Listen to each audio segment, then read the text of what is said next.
C'est pourquoi, mon frère, dans ta vie, tais-toi devant ces choses.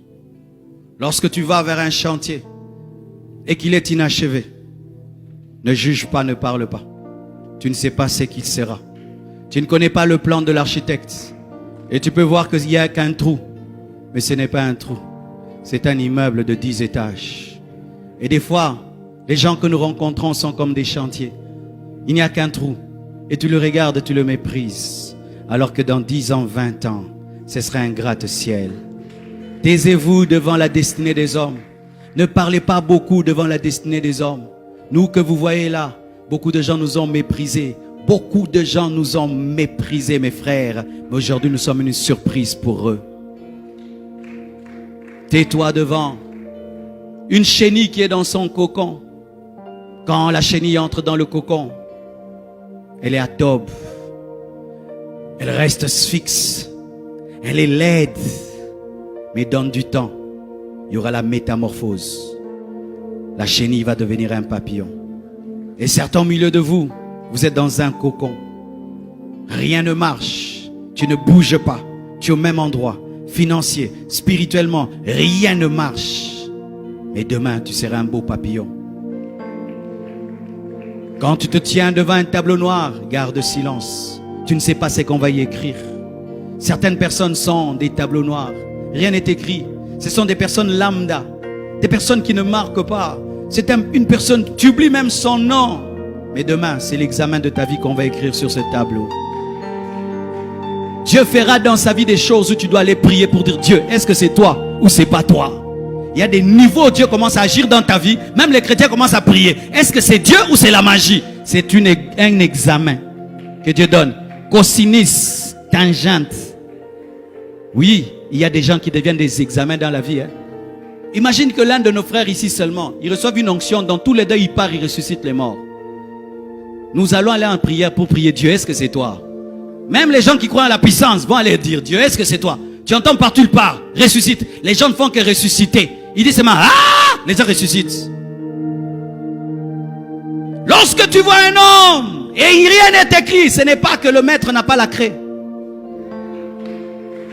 Quand tu vois un papier vide, ne te moque pas du papier vide.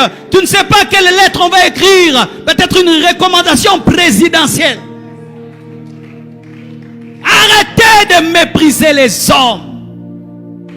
Arrêtez de mépriser les hommes. Ne méprisez jamais un homme. Même les païens disent des fois à leurs filles, on ne se moque pas d'un homme.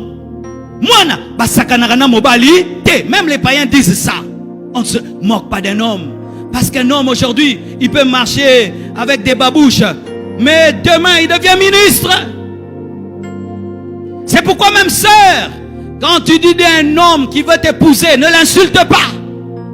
On ne dit pas non à un homme en l'insultant. Dis seulement non. Ne dis pas regarde-toi, regarde-moi, regarde-toi. Arrêtez ces regarde-toi, regarde-moi. Il va te doubler un jour dans la pluie. Je sais ce que j'ai dit, hein. Je connais une fille il y a longtemps. Non, je saute cette partie. Elle va suivre la vidéo. Elle m'a méprisé, frère. Je suis allé demander la main en bus. Elle m'a regardé. Tu dis je t'aime à pied, tu rentres à pied. Ne méprisez jamais les hommes. Ne regarde pas ta vie pour juger un homme. Tu n'es pas Dieu. Ne te moque jamais d'un vase brisé dans les mains d'un potier. Ne te moque jamais d'un vase brisé dans les mains d'un potier.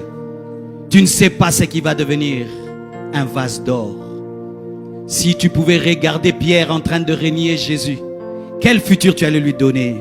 Tu allais dire zéro, il n'y a rien ici. Mais Jésus voyait, même derrière le reniement, que cet homme sera prêt à mourir pour moi. Il n'a pas pu mourir pour moi parce qu'il n'avait pas le Saint-Esprit. Quand il aura le Saint-Esprit, Pierre mourra pour moi. Il m'aime beaucoup mais il n'a pas la force. Je lui donnerai la force.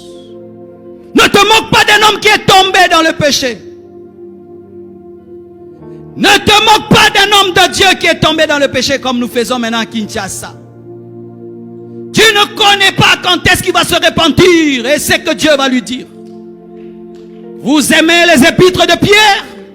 Mais Pierre a renié son maître. Il a dit qu'il ne le connaît pas.